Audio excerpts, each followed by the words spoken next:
In the autumn of 1613, the ship left the coast of Japan and began its long crossing of the Pacific Ocean. The coastline did not disappear all at once. It faded slowly, becoming a thinner and thinner line against the horizon until it was no longer visible at all.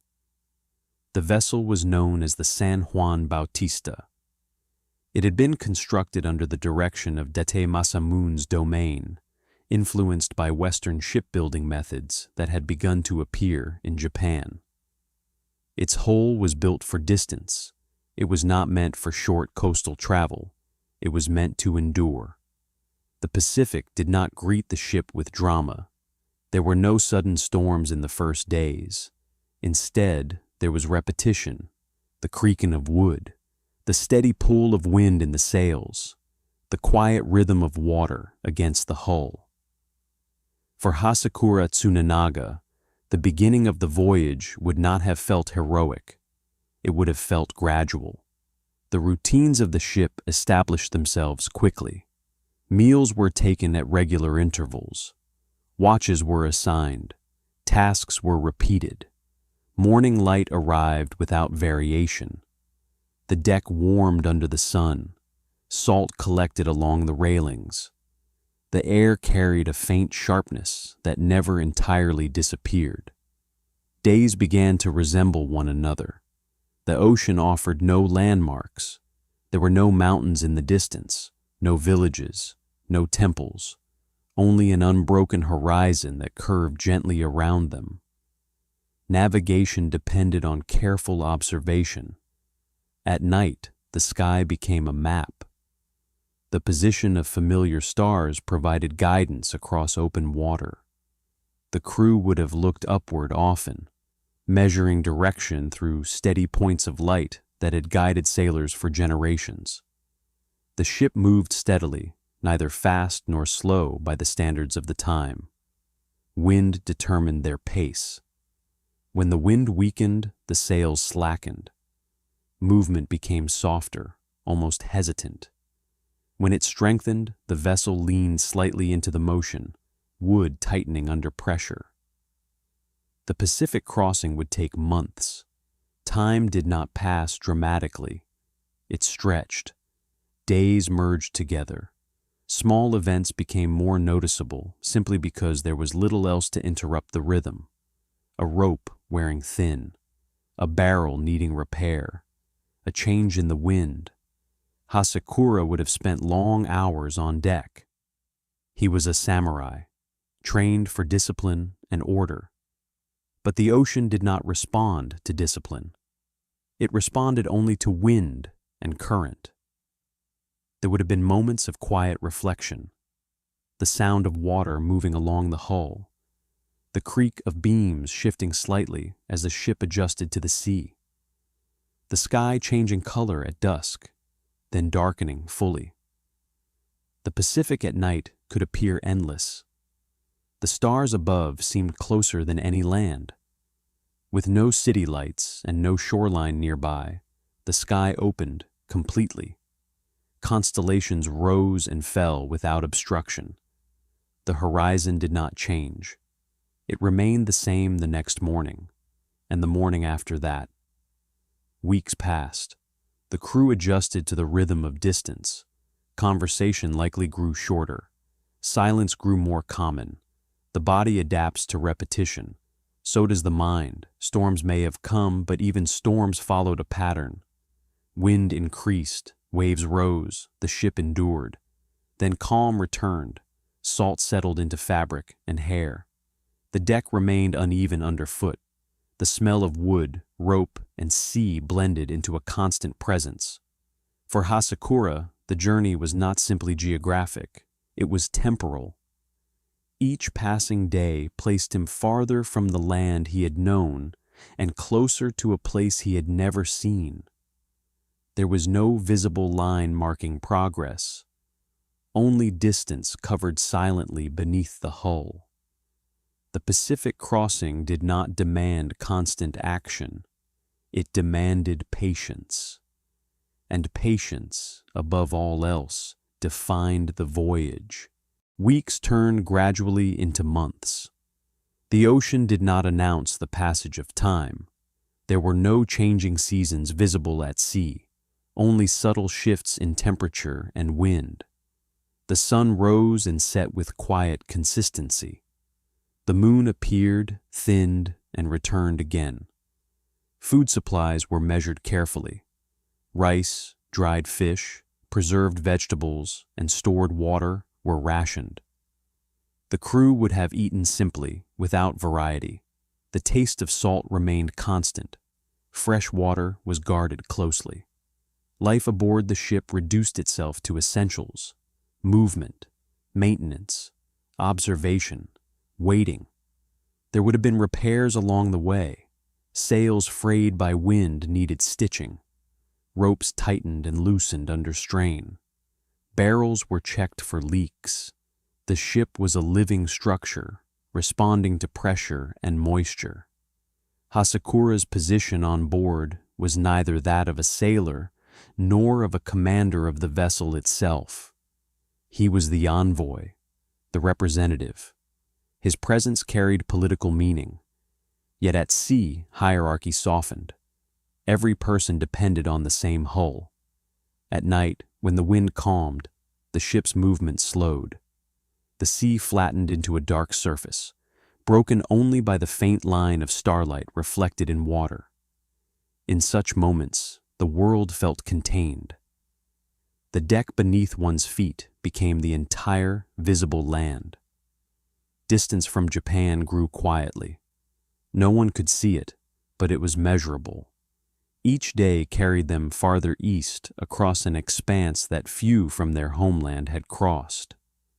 There may have been moments of doubt, not dramatic fear, but a quiet awareness of uncertainty. The Pacific was not mapped in detail by Japanese sailors of the time.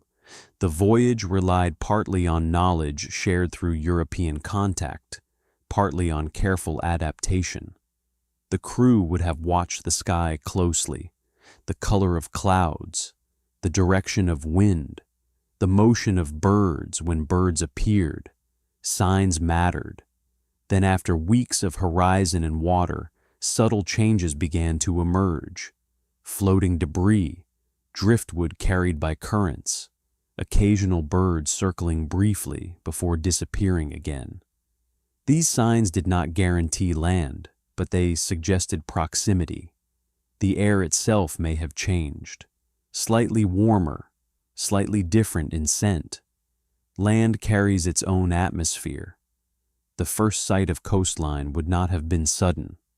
It would have appeared faintly at dawn or late afternoon, a thin, irregular line breaking the smooth edge of the horizon. At first, it might have seemed like cloud. Gradually, shape defined itself: mountains, shoreline, stillness beyond movement. In 1614, the ship reached the coast of New Spain, present-day Mexico. The crossing had succeeded. The harbor they approached was unfamiliar in architecture and sound. Spanish colonial structures rose along the coastline. The harbor activity differed from that of Sendai. Clothing, language, and custom were all visibly distinct. For Hasekura, this was not conquest. It was observation. He had crossed an ocean that separated two worlds which, until recently, had little direct contact. His mission was diplomatic. Commercial and religious discussions were to follow. But in the first moments ashore, there would have been simple awareness. The ground beneath his feet no longer moved. After months of continuous motion, solid earth would have felt unusually stable. The absence of sway can be as noticeable as the presence of it. The journey had altered his sense of scale. The Pacific, vast and repetitive, had reduced daily life to rhythm and endurance. Mexico, by contrast, presented architecture, markets, and structured streets. There would have been interpreters, formal greetings, observers on both sides studying posture and expression carefully. Hasekura's attire, the garments of a samurai envoy, would have drawn attention. In turn, European clothing, unfamiliar in cut and material, would have been equally notable. Yet despite cultural contrast, diplomacy begins quietly. Meetings were arranged, letters were presented, intentions were explained through layered translation. The voyage across the Pacific had not been an act of isolation. It had been preparation.